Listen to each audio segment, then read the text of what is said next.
হচ্ছে অমিত শাহর পুলিশ হয় না, মমতার পুলিশ হয় না, পুলিশ হয় দেশের, পুলিশ হয় রাজ্যে। যে সরকার থেকে তারা পরিচালনা করে। কালকে আপনি সরকারে আসুন না, আপনি পরিচালনা করবেন। তা পুলিশ সম্পর্কে অমিত শাহর পুলিশ, মোদী মমতার পুলিশ এগুলো বলা অনুচিত। তারপরে বলছে আমি লড়াই করে আইনি লড়াই সিকিউরিটি পেয়েছি, আমি কারো দানে পাইনি। এবার আসা যাক নন্দীগ্রামের প্রার্থী নিয়ে কি বলাচ্ছে। নন্দীগ্রামে এমনি কাউকে সহযোগিতা করার জন্য প্রার্থী দিয়েছি, সিপিআই প্রার্থী দেওয়ার পরে না, এটা সম্পূর্ণ ভুল ধারণা। আমরা 30টা সিট নিয়েছি। 2021 সালে আমাদের টোটাল 32টা সিটে লড়াই করেছিলাম, কিন্তু এবারে কম নিয়েছি। সংগঠন বেড়েছে, খুন হয়েছে, মার খেয়েছি, জেল খেটেছি, 17টা মামলা মাথায় নিয়েছি। আমার ছেলেদের কারণে 25-30টা করে মামলা আছে। সংগঠনের ব্যাপক বিস্তার হয়েছে। আমরা চাইলে 60 থেকে 70 জায়গায় একক লড়াই করে যেভাবে জমায়েত করছি ওইরকম জমায়েত করে দেখাতে পারি, কিন্তু আমাদের কাছে সেটা বড় কথা নয়। 60-70টা সিট জেতা বড় কথা নয়, আমাদের কাছে বড় কথা হচ্ছে 294টা সিটে বিজেপি তৃণমূলকে হারানো, সাম্প্রদায়িক বিজেপি দুর্নীতিগ্রস্ত তৃণমূলকে হারানো। সেই জন্য আমরা সিট সংখ্যা কমিয়ে দিই, বৃহত্তর স্বার্থের কথা ভেবে, বাংলাকে বাঁচানোর কথা ভেবে। বাংলার যুব সমাজের হাতে চাকরি নাই, বাংলার ছেলেরা পরিযায়ী শ্রমিক হয়ে বাইরে কাজে যাচ্ছে, আর বাংলা কথা বলার জন্য মার খেয়ে লাশ হয়ে বাড়ি ফিরে আসতে হচ্ছে। সেই মায়ের চোখের পানি, সেই বোনের চোখ বিধবা হচ্ছে, বোনের চোখের পানি দেখতে কষ্ট লাগছে। তাই আগামী দিনে পশ্চিমবাংলায় কর্মসংস্থান তৈরি, কলকারখানা তৈরি, বাংলাকে বাঁচাতে হবে, বাংলার ছেলেরা বাংলায় কাজ করবে, বাংলায় নতুন কর্মসংস্থান তৈরি করতে হবে, স্কুলে শিক্ষক দিতে হবে, হসপিটালে ডক্টর দিতে হবে। এই সমস্ত বিষয়কে মাথায় রেখে একটা লার্জার চিন্তা ভাবনা করে আমরা লার্জার ফন্ড তৈরি করেছি, ফলে সিট সংখ্যা কমিয়ে দিচ্ছি। যে 30টা সিট আমরা নিয়েছি তার মধ্যে নন্দীগ্রামটা আমাদের ভাগে ছিল। আমাদের প্রার্থীদের উপরে সিপিআই প্রার্থী দিয়েছে।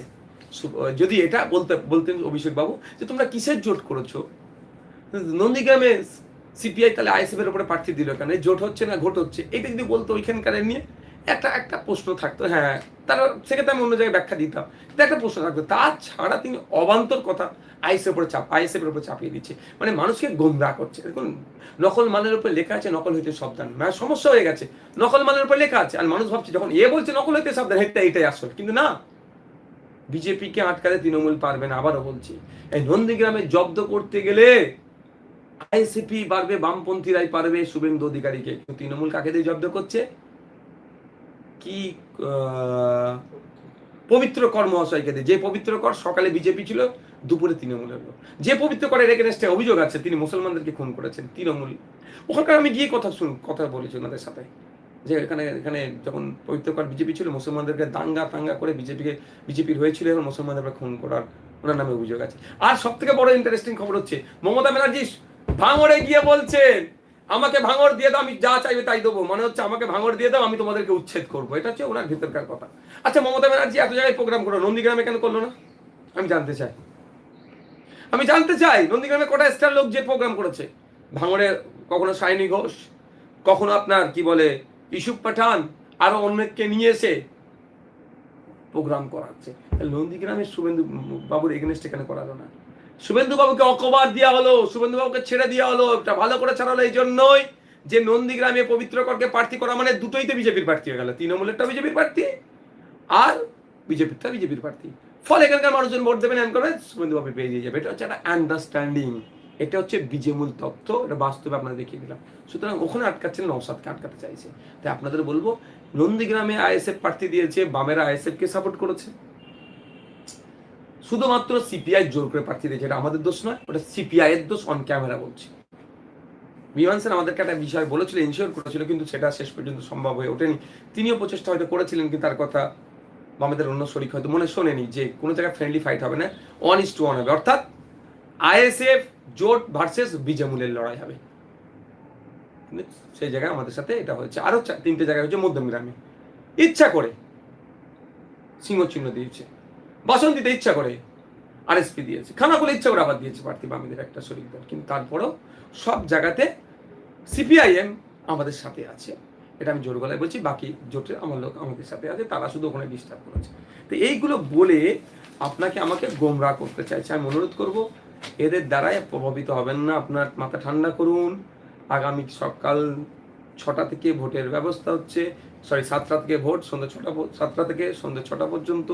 ঠান্ডা মাথায় আপনি আপনার ভোট দিন। আগামী 5 বছর একাধিক নওশাদ সিদ্দিকীকে তৈরি করার জন্য ভোট দিন।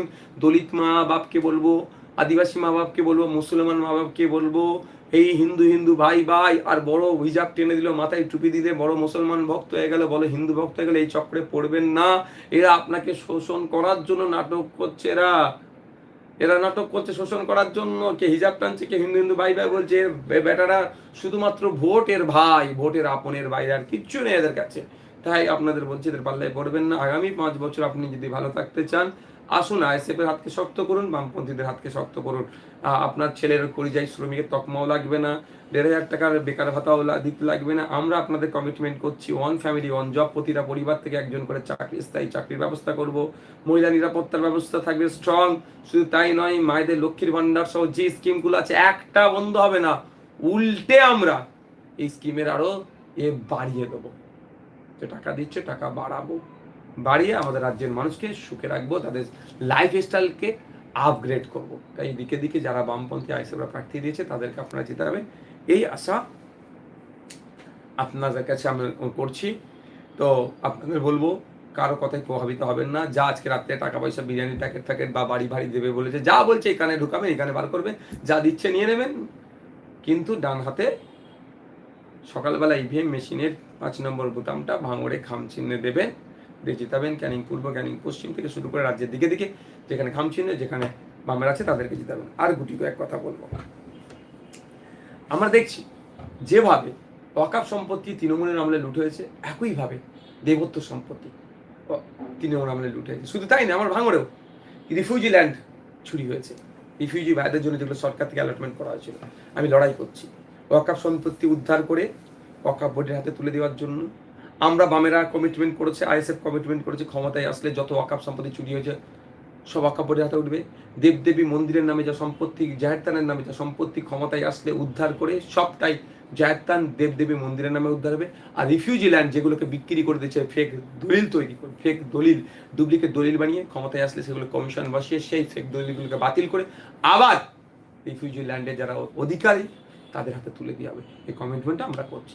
সুতরাং আপনার এর কথাই নিজেদেরকে